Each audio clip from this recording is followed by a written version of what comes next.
தனது சட்டமன்ற உறுப்பினர் அலுவலகத்தை முதலமைச்சர் விஜய் திறந்து வைத்த காட்சிகள்தான் இது. சட்டப்பேரவை தேர்தலில் திருச்சி கிழக்கு பெரம்பூர் தொகுதியில் வென்ற தாவேக தலைவர் பெரம்பூர் தொகுதியை தக்க வைத்தார். இந்நிலையில் பெரம்பூர் தொகுதிக்கான சட்டமன்ற உறுப்பினர் அலுவலகம் புதுப்பித்து சீரமைக்கப்பட்டது. இதனை திறந்து வைப்பதற்காக தலைமை செயலகத்திலிருந்து புறப்பட்ட முதலமைச்சருக்கு வழிநடையிலும் மக்கள் வரவேற்பு அளித்தனர்.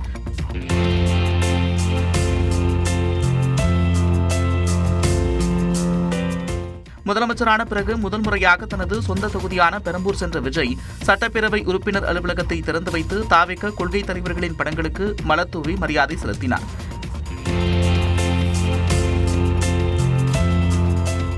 தனது இருக்கையில் சிறிது நேரம் அமர்ந்த முதலமைச்சர் பின்னர் அதே வளாகத்தில் அமைக்கப்பட்டுள்ள இ-சேவை மையத்தையும் திறந்து வைத்தார். தொடர்ந்து அலுவலகத்திற்கு வெளியே திரண்டிருந்த தாவேகவினருடன் முதலமைச்சர் விஜய் புகைப்படம் எடுத்துக் கொண்டார்.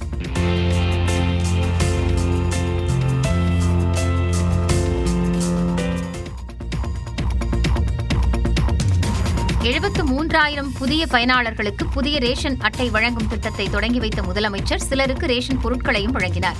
பெரம்பூரில் தனது எம்எல்ஏ அலுவலகத்தை திறந்து வைத்த முதலமைச்சர் அருகில் உள்ள சிந்தாமணி கூட்டுறவு நியாய விலை கடைக்கு சென்றார். அப்போது வழிநெடுகிலும் மக்கள் அவருக்கு உற்சாக வரவேற்பு அளித்தனர்.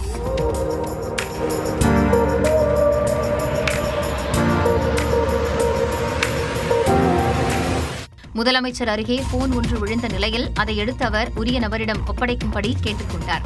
அங்கு புதிதாக விண்ணப்பித்த 73,000 பேருக்கு புதிய ரேஷன் அட்டைகளை வழங்கும் திட்டத்தை தொடங்கி வைக்கும் விதமாக சுமார் 50 பேருக்கு ரேஷன் கார்டுகளை வழங்கினார்.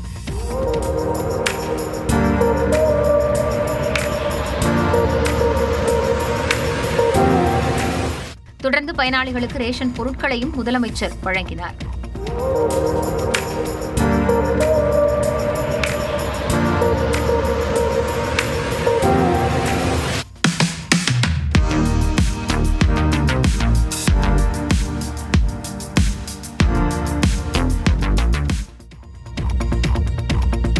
தமிழ்நாடு அரசின் தாய்மாமன் தங்க மோதிர திட்டத்திற்காக தங்கம் கொள்முதல் செய்ய டெண்டர் வெளியிடப்பட்டுள்ளது. கடந்த ஜூன் மாதம் 22 முதல் அரசு மருத்துவமனைகளில் பிறக்கும் குழந்தைகளுக்கு தாய்மாமன் தங்க மோதிரம் திட்டத்தின் கீழ் 1 கிராம் தங்க மோதிரம் வழங்கப்படும் என்று முதலமைச்சர் விஜய் அறிவித்திருந்தார்.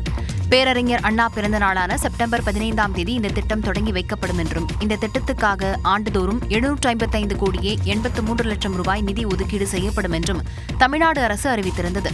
தாய்மாமன் தங்க மோதிர திட்டத்திற்காக தங்கம் கொள்முதல் செய்ய தமிழ்நாடு மருத்துவ சேவைகள் கழகம் டெண்டர் கோரியுள்ளது. தங்க மோதிர திட்டத்திற்கு தங்கம் விநியோகம் செய்ய ஒப்பந்ததாரர்கள் இன்று முதல் விண்ணப்பிக்கலாம் என்று அறிவிக்கப்பட்டுள்ளது. ஒப்பந்ததாரர்கள் 5,725 ரூபாய் செலுத்தி அடுத்த மாதம் 18ஆம் தேதி காலை 11 மணி வரை விண்ணப்பிக்கலாம் என்றும் தெரிவிக்கப்பட்டுள்ளது. 1 கிராம் எடையுள்ள 4,41,667 தங்க மோதிரங்களை வாங்க ஒப்பந்தம் கோரப்பட்டுள்ளது. தங்க மோதிரங்கள் 22 கேரட் 916 ஹால்மார்க் தரத்தில் இருக்க வேண்டும் என்று நிபந்தனை விதிக்கப்பட்டுள்ளது. மதுரை விமான நிலைய விரிவாக்கத்திற்கு நிலம் கையகப்படுத்தும் வகையில் நோட்டீஸ் கொடுக்க வந்த அதிகாரிகளை கிராம மக்கள் தடுத்து நிறுத்தி போராட்டத்தில் ஈடுபட்டனர். மதுரை விமான நிலைய விரிவாக்கப் பணிகளுக்காக சின்ன உடைப்பு கிராமத்தில் உள்ள நிலங்களை எடுக்க எதிர்ப்பு தெரிவித்து வரும் மக்கள் மாநகராட்சி எல்லைக்குள் அடிப்படை வசதிகளுடன் வீடு கட்டித்தர வேண்டும் என்று கோரிக்கை விடுத்து வருகின்றனர். இது தொடர்பான வழக்கு உச்சநீதிமன்றத்தில் நிலுவையில் உள்ளது. இந்த நிலையில் வீடுகளை காலி செய்யுமாறு நோட்டீஸ் வழங்குவதற்காக நேற்று மாலை வருவாய்த்துறை அதிகாரிகள் சின்ன உடைப்பு கிராமத்திற்கு சென்றனர். அதிகாரிகளை தடுத்து நிறுத்தி சாலையின் குறுக்கே மரக்கட்டைகளை போட்டு மக்கள் போராட்டத்தில் ஈடுபட்ட நிலையில் இளைஞர் ஒருவர் பெட்ரோல் கேனுடன் மரத்தில் ஏறி தற்கொலைக்கு முயன்றார்.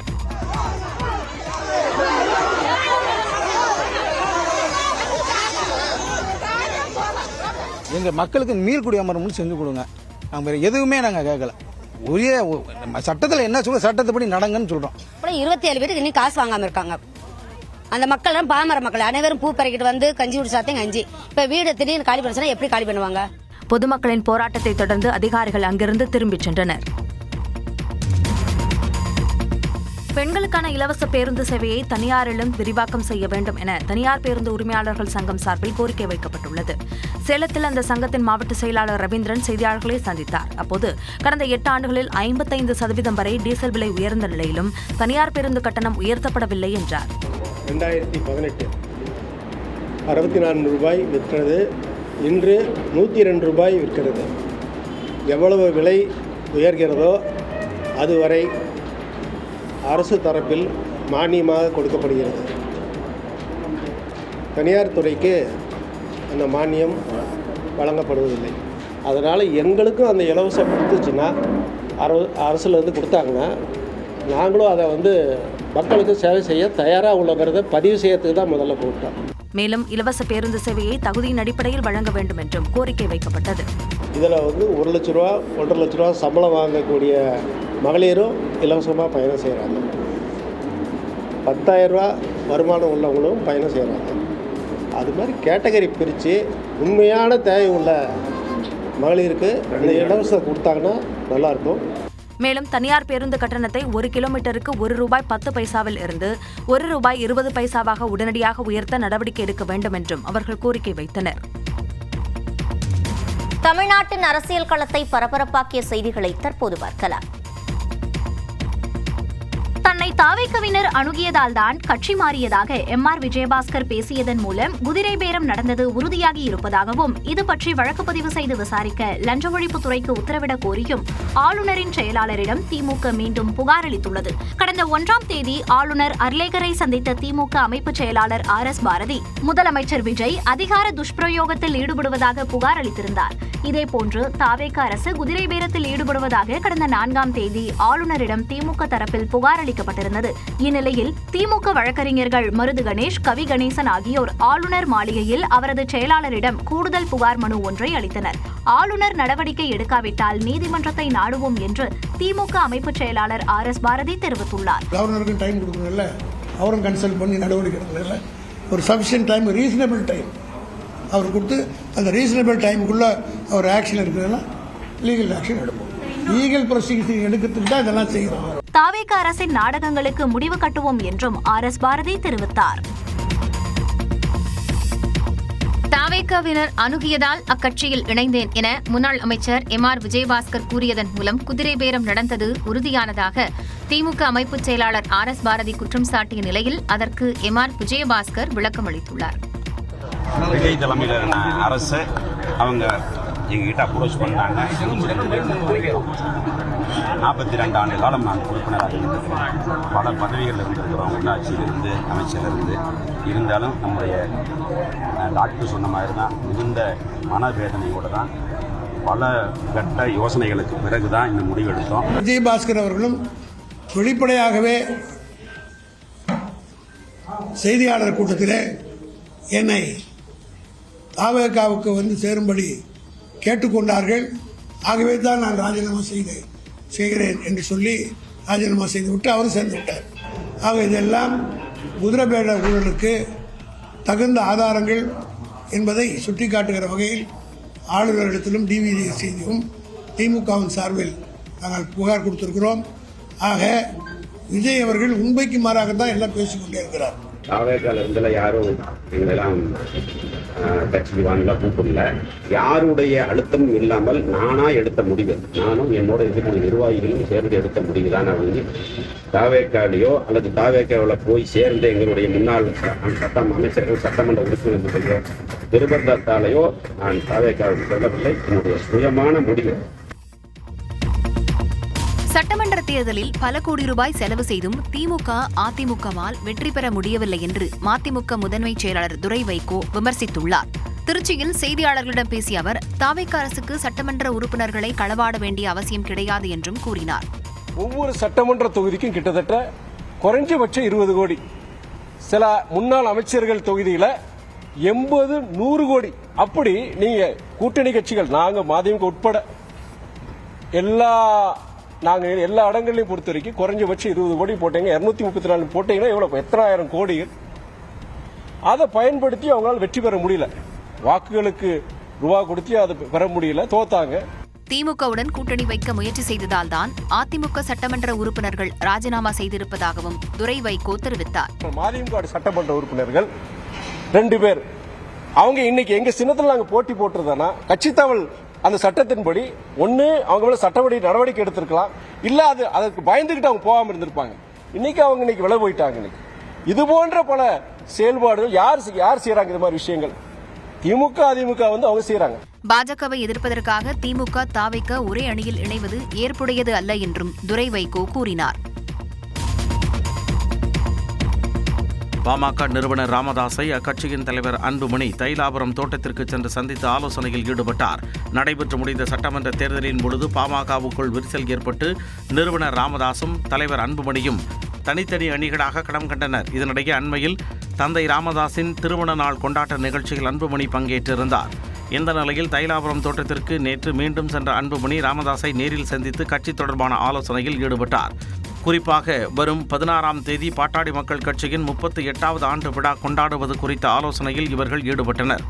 பாமகவின் அடுத்த கட்ட வளர்ச்சி குறித்தும் கட்சியில் புதிய உறுப்பினர் சேர்க்கை மற்றும் புதிய நிர்வாகிகள் நியமனம் குறித்தும் ஆலோசிக்கப்பட்டது. 45 நிமிடம் நடைபெற்ற இந்த சந்திப்பில் சாதிவாரி கணக்கெடுப்பு மற்றும் 10.5% இடஒதுக்கீடு குறித்தும் ஆலோசிக்கப்பட்டதாக கூறப்படுகிறது. திமுக முன்னாள் அமைச்சர் ஏவா வேலுவுக்கு எதிரான லுக்கவுட் நோட்டீஸுக்கு சென்னை உயர்நீதிமன்றம் விதித்த இடைக்கால தடையை எதிர்த்து தமிழ்நாடு அரசு உச்சநீதிமன்றத்தில் மேல்முறையீடு செய்துள்ளது. நெடுஞ்சாலைத்துறையில் நடைபெறாத சாலை பணிகளுக்கு முன்கூட்டியே தொகையை விடுவித்து 3,23,00,000 ரூபாய் முறைகேடு நடந்ததாக திமுக முன்னாள் அமைச்சர் ஏவா வேலுவுக்கு எதிராக லஞ்ச ஒழிப்புத்துறை வழக்கு பதிவு செய்தது. இதனைத் தொடர்ந்து ஏவா வேலுவுக்கு எதிராக லுக்கவுட் நோட்டீஸ் வழங்கப்பட்டது. இதற்கு சென்னை உயர்நீதிமன்றம் நிபந்தனையுடன் இடைக்கால தடை விதித்ததோடு லஞ்ச ஒழிப்புத்துறை அதிகாரிகள் முன்பு ஜூலை 15ஆம் தேதி விசாரணைக்கு ஆஜராகுமாறு உத்தரவிட்டது. இந்த இடைக்கால தடையை எதிர்த்து தமிழ்நாடு அரசு உச்சநீதிமன்றத்தில் மேல்முறையீடு மனு தாக்கல் செய்துள்ளது. அந்த மேல்முறையீட்டு மனுவை செவ்வாய்க்கிழமை அவசர வழக்காக விசாரிக்க தலைமை நீதிபதி சூரியகாந்த் முன்பு தமிழ்நாடு அரசு தரப்பில் கோரிக்கை வைக்கப்பட்டது. ஆனால் அதற்கு மறுப்பு தெரிவித்த தலைமை நீதிபதி இந்த வழக்கை புதன்கிழமை விசாரணைக்கு எடுப்பது தொடர்பாக பரிசீலனை செய்வதாக தெரிவித்தார். கவிஞர் வைரமுத்துவுக்கு வழங்கப்பட்ட ஞானபீட விருது, மேம்படுத்தப்படும் ரயில்வே டிக்கெட் புக்கிங் இணையதளம் உள்ளிட்ட செய்திகளை டாப் 5 இந்தியா பகுதியில் பார்க்கலாம். கவிஞரும் திரைப்பட பாடலாசிரியருமான வைரமுத்துவுக்கு டெல்லியில் நடைபெற்ற விழாவில் ஞானபீட விருது வழங்கி கௌரவிக்கப்பட்டது. இந்தியாவில் இலக்கியத்திற்காக வழங்கப்படும் மிக உயரிய விருது ஞானபீட விருது. பாரதிய ஞானபீடம் என்ற அமைப்பால் ஆண்டுதோறும் வழங்கப்படும் இந்த விருதை தமிழ்நாட்டிலிருந்து அகிலன், ஜெயகாந்தன் ஆகியோர் ஏற்கனவே பெற்றிருந்தனர். இந்நிலையில் இந்த ஆண்டிற்கான விருதுக்கு தமிழ்நாட்டைச் சேர்ந்த கவிஞரும் திரைப்பட பாடலாசிரியருமான வைரமுத்து தேர்ந்தெடுக்கப்பட்டார். 24 ஆண்டுகளுக்கு பிறகு தமிழ்நாட்டிலிருந்து தேர்வான வைரமுத்துவுக்கு நேற்று டெல்லியில் நடைபெற்ற விழாவில் முன்னாள் மத்திய அமைச்சர் கரன்சிங் ஞானபீட விருதை வழங்கினார்.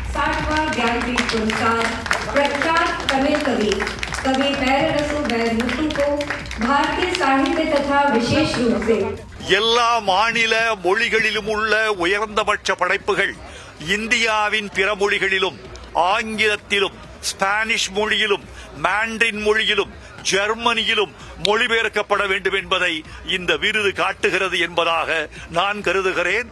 எல்லா மொழிகளும் விழிப்புணர்வு கொள்க. தனது 73வது பிறந்த நாளில் ஞானபீட விருதை பெற்ற வைரமுத்துவுக்கு 11 லட்சம் ரூபாய் பரிசுத் தொகை உள்ளிட்டவை வழங்கப்பட்டது.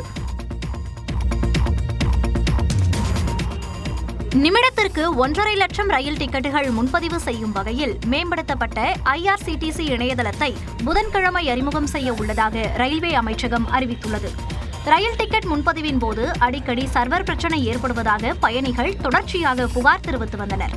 இந்நிலையில் பயணிகள் சிரமமில்லாமல் எளிதில் முன்பதிவு செய்யும் வகையில் பல்வேறு சிறப்பம்சங்களுடன் மேம்படுத்தப்பட்டுள்ள IRCTC இணையதளத்தை புதன்கிழமை அறிமுகம் செய்ய உள்ளதாக ரயில்வே அமைச்சகம் அறிவித்துள்ளது. அதன்படி நிமிடத்திற்கு 32,000 உள்ள டிக்கெட் முன்பதிவு எண்ணிக்கை இனி 1.5 லட்சமாக உயர்த்தப்பட உள்ளது. நிமிடத்திற்கு 40 லட்சம் வரை ரயில்வே சம்பந்தமான உதவிகளை கேட்டுப்பெறும் வகையிலும் தட்கல் முன்பதிவின் போது இணையதள பக்கம் விரைவாகவும் எளிதாகவும் இயங்கும் வகையிலும் மாற்றியமைக்கப்பட உள்ளது. முன்பதிவு செய்யும் போது தேவையற்ற கேப்சாக்கள், பாப் ஆப்புகள், ஒளிரும் கிராபிக்ஸ் போன்ற அம்சங்கள் நீக்கப்படும் என்றும் கூறப்பட்டுள்ளது. பல மொழிகளில் முன்பதிவு செய்ய வசதி ஏற்படுத்தப்படும் என்றும் இந்த புதிய வசதிகளை ரயில் ஒன் செயலியிலும் பெறலாம் என்றும் ரயில்வே அமைச்சகம் தெரிவித்துள்ளது. ரயில்வே பெட்டி ஒன்று சமீபத்தில் தேனிலவு அறை போன்று மாற்றப்பட்ட சம்பவத்தின் வடு மறைவதற்குள் மற்றொரு ரயில்வே பெட்டி பூஜை அறையாக மாற்றப்பட்டது வெளிச்சத்திற்கு வந்துள்ளது. நந்திகிராம் எக்ஸ்பிரஸ் ரயிலின் முதல் வகுப்பு ஏசி பெட்டியை தேனிலவு அறை போல மாற்றிய விவகாரத்தில் அலங்காரம் செய்த நிறுவனம் மீது வழக்கு பதிவு செய்யப்பட்டுள்ளது. இந்த நிலையில் டெல்லியிலிருந்து மும்பை சென்ற ரயிலில் சிறப்பு பெட்டி ஒன்று பூஜை அறையாக மாற்றப்பட்டது தெரிய வந்துள்ளது.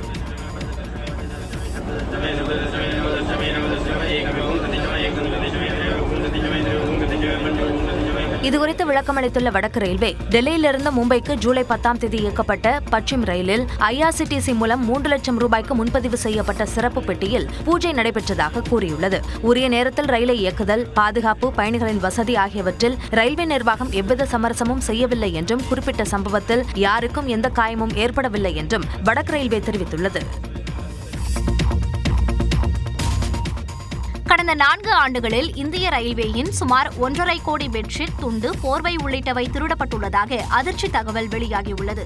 ஆங்கில நாளிதழ் ஒன்று தகவல் அறியும் உரிமைச் சட்டத்தின் கீழ் 54 ரயில்வே கோட்டங்களிடமிருந்து தகவல்களை பெற்றுள்ளது. 2022ஆம் ஆண்டு முதல் நடப்பாண்டு மே மாதம் வரை மொத்தம் 1,27 லட்சம் துணிப்பொருட்கள் திருடு போயிருப்பது அதன் மூலம் தெரியவந்துள்ளது. அவற்றின் மதிப்பு 104 கோடி ரூபாய் என தெரிவிக்கப்பட்டுள்ளது. ஒவ்வொரு பெட்டிக்கும் இந்த போர்வைகளை மடித்து வைப்பதற்காக ஒப்பந்ததாரர்களால் பணியமர்த்தப்பட்ட உதவியாளர்களின் ஊதியத்திலிருந்து இந்த தொகை பிடித்தம் செய்யப்படுவதாக கூறப்பட்டுள்ளது. அதிகபட்சமாக முகம் துடைப்பதற்காக பயன்படுத்தப்படும் 47 லட்சம் துண்டுகள் கடந்த 4 ஆண்டுகளில் திருடு போயுள்ளன. அடுத்தபடியாக 41 லட்சம் படுக்கை விரிப்புகள், 26 லட்சம் தலையணை உரைகள், 13 லட்சம் போர்வைகள், 3 லட்சம் தலையணைகள் திருடப்பட்டுள்ளதாக தெரிவிக்கப்பட்டுள்ளது. பிகானேர், ராஞ்சி ஆகிய ரயில்வே கோட்டங்கள் இதனால் அதிக அளவில் இழப்பை சந்தித்துள்ளதாக தெரிகிறது. திருச்சி, பாலக்காடு ரயில்வே கோட்டங்களில் இதுபோன்ற சம்பவங்கள் எதுவும் நடைபெறவில்லை என்றும் தெரிவிக்கப்பட்டுள்ளது. வியட்நாம் படகு விபத்தில் உயிரிழந்தவர்களின் குடும்பத்தினருக்கு தலா 25 லட்சம் ரூபாய் நிவாரணம் அளிப்பதாக லாவா நிறுவனம் அறிவித்துள்ளது. பிரபல மொபைல் நிறுவனமான லாவா தென்னிந்தியாவின் சிறந்த விற்பனையாளர்கள் மற்றும் விநியோகஸ்தர்களை ஊக்குவிக்கும் வகையில் வியட்நாம் நாட்டிற்கு சுற்றுலா அழைத்துச் சென்றது. சுற்றுலா சென்ற 32 இந்தியர்கள் வியட்நாமின் பூக்குவோக் தீவு அருகே சொகுசு விசைப்படகில் கடலில் சென்று கொண்டிருந்த பொழுது கடல் சீற்றம் காரணமாக படகு கவிழ்ந்தது. விபத்தில் 10 தமிழர்கள் உட்பட 15 தென்னிந்தியர்கள் பரிதாபமாக உயிரிழந்தனர். இந்நிலையில் உயிரிழந்தவர்களின் குடும்பங்களுக்கு இரங்கல் தெரிவித்துள்ள லாவா நிறுவனம் தலா 25 லட்சம் ரூபாய் நிவாரணம் அளிப்பதாக அறிவித்துள்ளது. மேலும் இந்த கடினமான நேரத்தில் உயிரிழந்தவர்களின் குடும்பத்திற்கு துணை நிற்பதாகவும் கூறியுள்ளது.